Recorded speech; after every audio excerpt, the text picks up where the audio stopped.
መቅደስ አልኋት ወደ እኔ ሳትዞር። አቤት። ትናንት ማታ ምንድን ነው የተፈጠረው? ከተማችን ውስጥ ያለ አንድ ኮንዶሚኒየም ውስጥ ነው የምኖረው። አባቴ እናቴን እየደበደባት እያየው ስላደግኩ ለትዳር ጥሩ አመለካከት የለኝም። ከአባቴ ሞት በኋላ እናቴ ሌላ ባል ሳታገባ ሌላ ተጨማሪ ልጅም ሳትወልድ አንድ ገዳም ውስጥ ገብታ በምንኩስና ሕይወት ነው የምትኖረው። እኔም አንድ ቢሮ ውስጥ ተቀጥሬ እየሰራው ዓለማዊ ሕይወቴን ለማሸነፍ እታገላለሁ። ቅርብ ጊዜ የገቡ ባልና ሚስት ጎረቤቶች አሉኝ። ፍቅራቸው ያስቀናል። ባያቸው ቁጥር አቤት የሚወሉት ልጅ ታደሉ። የእናትን የአባትን ፍቅር አግኝቶ ነው የሚያደርገው። ምን አለ የኔም አባት እናቴን እንደዚህ ቢወዳት ኖሮ እያልኩ ቀናለሁ።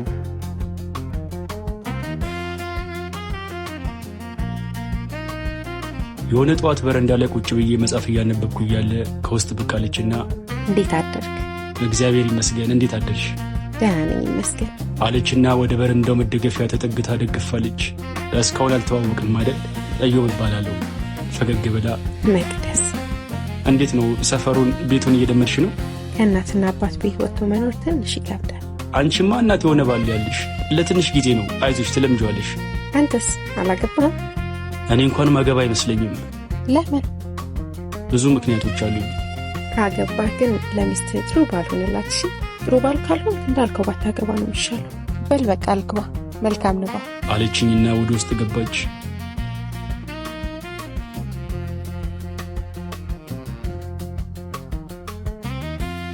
የሆነ ቀን በሥራ ጉዳይ ቢሮ አምሽቼ ሌሊት ወደ ቤት ስገባ ቢጃማ ለብሳ በረንዳ ላይ ቆማ አየኋት። ምን ነው መቅደስ በዚህ ሰዓት በረንዳ ላይ በሰላም ነው? ባለቤቴ የሆነ ቃል ገዛ ሱቅ ሄዶ እኮ እስኪመለስ የጠበቅኩት ነው። ሰዓቱን አየሁት።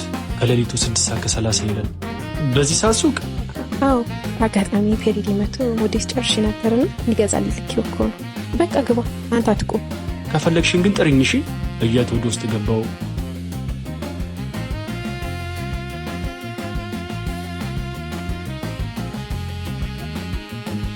ጠዋት ሥራ ሊሄድ የቤቴን በር እየቆለፍኩ ባሏ ወደ ቤት እየገባ መተላለፊያው ላይ ተገናኘን።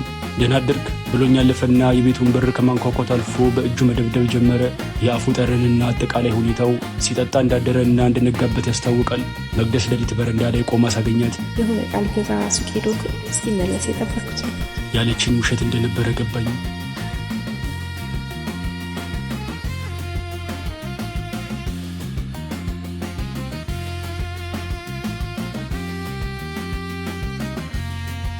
ትከሻዬ ላይ ፎጣ ጣል አድርጌ ላፕቶፔ ላይ አፍጥጫለሁ። ድንገት ኃይለኛ ጩኸት ሰማሁ። የመቅደስ ድምፅ ነበር። በድንጋጤ የተነሳውና ወደ ቤታቸው ሄጄ አንኳኳው። ባሏ ከፈተልኝ። ምን ተፈጥሮ ነው? በተረጋጋ ፊት ፈገግ ብሎ ምንም አልተፈጠረም፣ ድንገት አንሸራቷት ወድቃ ነው። እርግጠኛ ነህ? ጮቷ ግን እንደዛ አይደለም የሚመስለው። ያው ድንገት ስትወድቅ ድንጋጤውን ያስጨዋት። መተህ ቼክ ስላደረግከን እናመሰግናለን፣ ደህና አደር አለኝና በሩ ዘግቶ ወደ ውስጥ ገባ። ድጋሚ ላንኳኳ አልኩና እጄን መለስኩት። ግራ በተጋባና በተጠራጠረ ፊት ደጋግሜ የቤታቸውን በር እያየው ወደ ቤት የተመለሱ።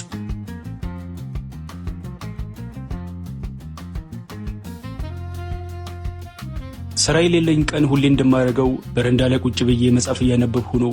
መቅደስ ድንገት ከቤት ወጣች። አፍና አፍንጫዋን በማስክ ሸፍናለች። ደህና አደር ብላኝ ልትሄድ ስትል ከተቀመጥኩበት ተነሳውና መቅደስ አልኋት ወደ እኔ ሳትዞር። አቤት። ትናንት ማታ ምንድን ነው የተፈጠረው? ኧረ ምንም አልተፈጠረም። ድንገት ወለሉ አዳልጦኝ ወድቄ እኮ ነው። ጮክ ያስደነገጥኩ አይደል? ይቅርታ በጣም። ፊት ለፊቷ ሄጄ ቆምኩና ለምንድን ነው ፊትሽ ላይ ማስክ ያደረግሽው? ጉንፋን ይዞኝ እኮ። ትናንት ሰላም አልነበርሽ እንዴ? ከመቼ ያዘሽ? መልስ ሳትሰጠኝ ዝም አለች። ማስኩን ከፊቷ ላይ አወለኩት። ከንፈሯ ተሰንጥቋል።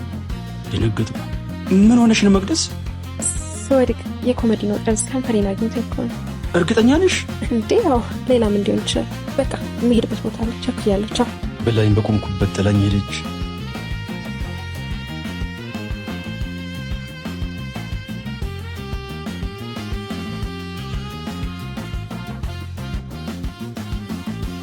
ማታ እንደ ሁል ጊዜው ላፕቶፔ ላይ አፍጥጬ ስራ እየሰራው ነው።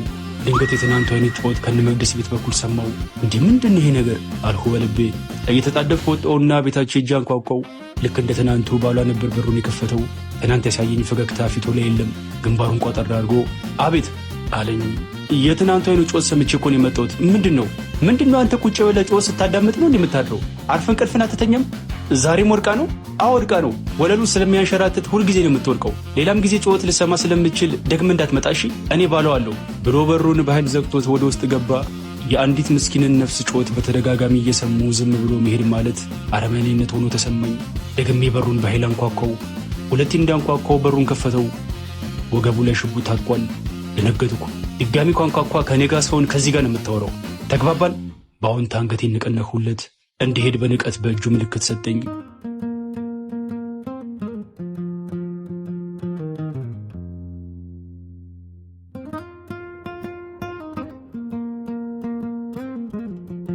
የመቅደስ የጮት ድምፅ ከአእምሮዬ ውስጥ ሊጠፋ አልቻለም። በየሄድኩበት የተከተለ ያስጨንቀኛል። ጩኸቷን እንደ ጩኸት ብቻ ሳይሆን አድነኝ እንደሚል ቃል የምሰማው። እስከ መቼ ነው በዚህ ሁኔታ የምትቀጥለው? እኔስ እስከ መቼ ነው ምንም ማድረግ ሳልችል ጩኸቷን ብቻ እየሰማው መቀጥለው?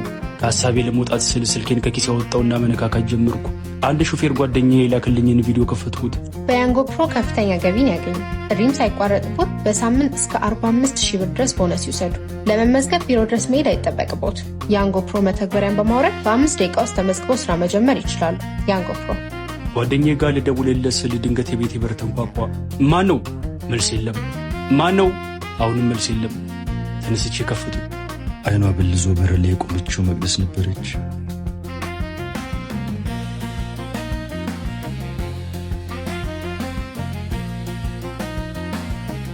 ቆይ በምን ምክንያት ነው የሚደበድብሽ? ምን አድርገሽው ነው? ደሞስ የፈለገ ነገር ብታረጊው በሰላም መለየት እያለ ዱላ ምን አመጣው? የግዷን ፈገግ ለማለት እየሞከረች አንዳንድ ሰዎች እኮ ምንም ሳታደርጋቸው ዝም ብለው ክፉ ይሆናሉ። በቃ ክፉ ሰውን ማሰቃየት ያስደስታቸው። ቆይ የማይወድሽ ከሆነ ለምን አይፈታሽም? ለምን ያሰቃይሻል? ከመጋባታችን በፊት እኮ በጣም ጥሩ ሰው ነበር። ከተጋባም በኋላ ነው ከመላክነት አንዴ ወደ ሰይጣንነት የተቀየረ። አሁንም ግን ለውጭ ሰው በጣም መልካም እንደሆነና በጣም እንደሚወደኝ ነው የሚያስመስል። የሁሉም ክፉ ሰዎች መመሳሰል ገረመኝ። ከውጭ ሲታዩ መልካም ነው የሚመስሉት፣ ወደ ውስጥ ስትገባ ነው አረመኔ ከሆነ ትክክለኛ ማንነታቸው ጋር የምትፋጠጠው። ደግሞ እኮ በቃኝ ብዬ ወደ አንድ ቦታ ልጠፋ ስል ሁሌ ሽማግሌ እያስላከ ይለምነኛል። ሽማግሌዎቹ እግዚአብሔር ፍቺን ይጠላል፣ አርፈሽ ኑሪ ብሎ ይገጽጹኛል። ቆይ እግዚአብሔር የኔንስ ሞት ይወዳል እንዴ? የምመልስላት መልስ አጣሁ። ከአንድም 2 ጊዜ ደግሞ በቢላዋ ሰውነቴን ቆርጦኛል። ለምን? ቆይ ታዲያ ቤተሰቦችሽ ቤት አትመለሽም? ትዳሯን ፈታ እናት አባቷ ቤት ተመልሳ ገባች ብሎ የሰፈር ሰማናል ብለው አንቀበልም አሉ። ምን? ነገ ሞተሽ ሬሳሽን ከሚቀበሉ ዛሬ በህይወት እያለሽ ቢቀበሉሽ አይሻልም? ተበሳጨው። የሆነ ቀን ዱላው ሲበረታብኝ ከስሾ ነበር። 5 ቀን ታስሮ ተፈታ ብላ የለበጣ ሳቅሳቀች። አሳዘነች። አይዞሽ በቃ እሺ፣ አይኔ እያየ ስትሞቺ ዝም ብዬ አልመለከትም። ትንሽ ቀን ብቻ ስጪኝ፣ የሆነ መፍትሄ እንፈልጋለን ብዬ ከተቀመጥኩበት ተነስቼ አቀፍኳት።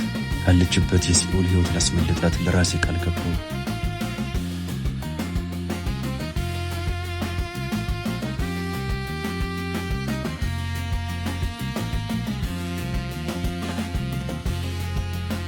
ከ2 ቀናት በኋላ እናት ያለችበት ገዳም ሄጄ የሆነውን ሁሉ ነገር ከነገርኳት በኋላ ምንም እንኳን ልጅቷ ብታሳዝነኝምና ለረዳት ለራሴ ቃል በገባም ሰውየው ግን ሰውን ከመግደል ወደ ኋላ የማይል አረመኔ ነው። ለገዛ ሚስቱ ያልተመለሰ ለእኔ ይመለሳል ብለሽ ታስቢያለሽ? ለነፍሴ ፈራው ማየ። ስጋን የሚገሉትን ነፍስን ግን መግደል የማይቻላቸውን አትፍሩ ይላል እግዚአብሔር ቃል። ለስጋ ፈርተ ሚረዳት የሌላትን ነፍስ ለብቻዋ ትተዋት ልጄ።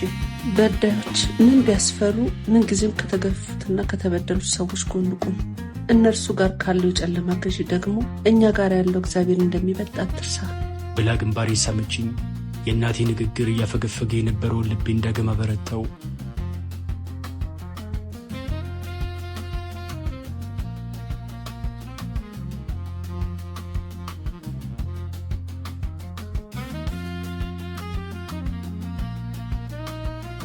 ከ2 ቀናት በኋላ ቢሮ ሄጄ ከጠበቃ ጓደኛዬ ጋር እያወራው ነው።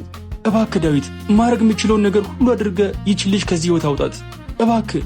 አታስብ፣ ህጉ የሚፈቅድልኝን መንገድ ሁሉ ተከትዬ አቅሜ እስከቻለው ጥግ ድረስ ሄዳለሁ። አመሰግናለሁ በጣም ዳዊት። ምስጋና ያስፈልገውም ስራዬ ነው። መጣው አለኝና ተነስቶ ሄደ። ስልኬን ከኪሴ ያወጣውና ፌስቡክ ውስጥ ገባው።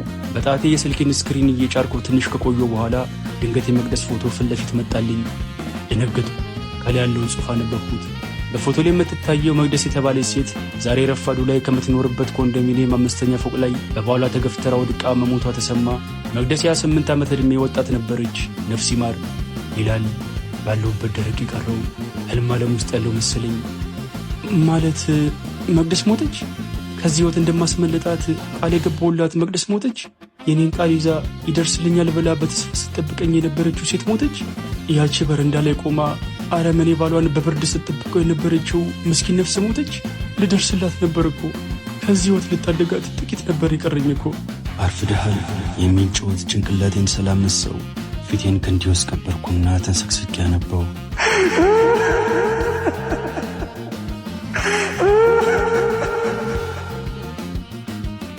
አይኔ እያየ ስትሞቺ ዝም ብዬ አልመለከትም። ትንሽ ቀን ብቻ ስጪኝ፣ የሆነ መፍትሄ እንፈልጋለን።